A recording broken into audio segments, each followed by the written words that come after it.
Hello બાળમિત્રો, સ્વાગત છે તમારું આજના વિડીયોમાં। આજે આપણે જોવાના છે ધોરણ 6 ગુજરાતી નવા પાઠ્યપુસ્તક પ્રમાણે એમાં પાઠ પહેલો પર્વત તારા।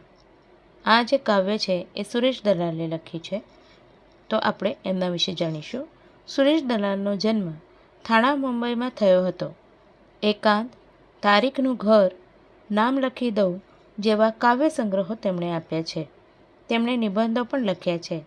તેમને રણજીતરામ સુવર્ણચંદ્રક અને સાહિત્ય અકાદમીના પુરસ્કાર પ્રાપ્ત થયેલા છે। આ સુંદર પ્રાર્થના છે।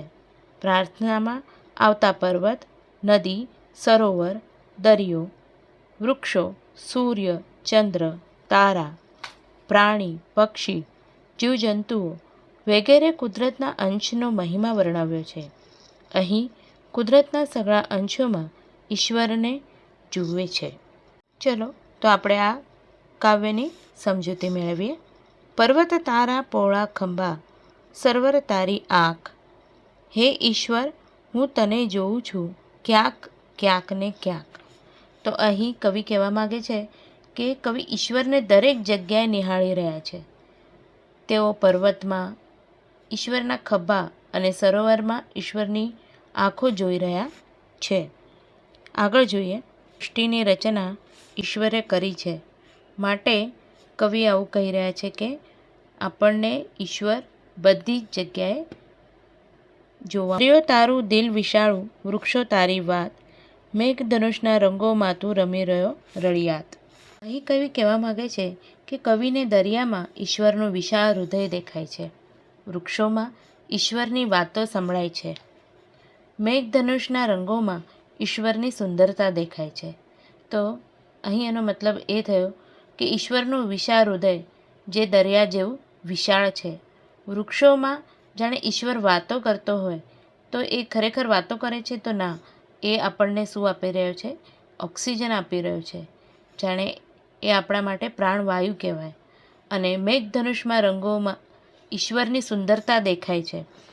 તો આ જે મેઘધનુષ્ય આપણને વરસાદના ઋતુઓમાં જે દેખાય છે, જાણે કોઈ કલાકારી થતી હોય એવી રીતના એમાં સુંદરતા આપણને જોવા મળે છે। તો આગળની પંક્તિ જોઈએ, તું તરણારનો તારણહારો, ઝરણાનો તું નાદ, ફૂલ ફૂલની રંગ સુગંધે તારી છે સોગાદ। અહીં કવિ કહેવા માગે છે કે હે ઈશ્વર, તું તરણાનો તારણહાર છે, એટલે કે તું સામાન્યમાં સામાન્યને તારી જાણે છે। તું ઝરણાનો સુમધુર અવાજ છે, દરેક ફૂલે શોભતી રંગ સુગંધ તારી જ સૌને ભેટ છે। એટલે કે આ જે ઝરણું વહે છે એનો જે અવાજ છે એ કેટલો સુમધુર હોય છે, અને આપણને જે ફૂલો જોવા મળે છે એ પ્રત્યેક ફૂલમાં એક વેગળી સુંદર સુગંધ તમને જોવા મળે છે, બરાબર। તો આ બધું આપણને કોના તરફથી જોવા મળે છે? આ આપણને ઈશ્વર તરફથી આ ભેટ મળેલી છે। આગળની પંક્તિ જોઈએ, સિંહ વાઘને કોયલ, બુલબુલ પતંગિયાને તમરા, સૂર્ય ચંદ્રને તારા આભે અહીં આગિયા ભમરા। આ પંક્તિમાં કવિ કહેવા માગે છે કે તે જાત જાતના પ્રાણીઓ અને પક્ષીઓનું સર્જન કર્યું છે। સિંહ વાઘ જેવા હિંસક, તો બુલબુલ જેવા સુંદર પક્ષીઓ, તથા પતંગિયા, તમરા, આગિયા અને ભમરા જેવા કીટકોનું પણ સર્જન હે ઈશ્વર તે જ કર્યું છે। આકાશમાં સૂર્ય, ચંદ્ર અને તારા તારી જ કલાનું સર્જન છે। તો અહીં આપણને જોવા મળે છે કે નાના કીટકોથી લઈને મોટા હિંસક પ્રાણીઓ સુધીનું સર્જન એ કોણે કર્યું છે? ઈશ્વરે જ કર્યું છે। અને આ આકાશમાં આપણને જે જોવા મળતા સૂર્ય, ચંદ્ર, તારા, આ કલાનું સર્જન કોણે? ઈશ્વરે જ કરેલું છે। આગળની પંક્તિમાં જોઈએ કે રાડ ત્રાડને લાડની સાથે, મોર પીંછનો સૂર, સંતા કુકડી રમતો રમતો રહે નજીકને દૂર। તો આની સમજૂતી જોઈએ તો, હે ઈશ્વર, તારી રાડ, ત્રાડ અને લાડની સાથે સુંદર સંગીત અમને મળતું રહે છે। તું ક્યારેક સાવ નજીક હોય તેમ લાગે છે, તો ક્યારેક એકદમ દૂર ભાસે છે। તો જ્યારે પણ આપણને મુશ્કેલમાં હોઈએ અને આપણું કંઈક કામ થઈ જાય તો આપણને એવું લાગે કે ભગવાન આપણા મદદમાં આવ્યા. બરાબર, એવી રીતના જ અહીં કવિ કહેવા માગી રહ્યા છે.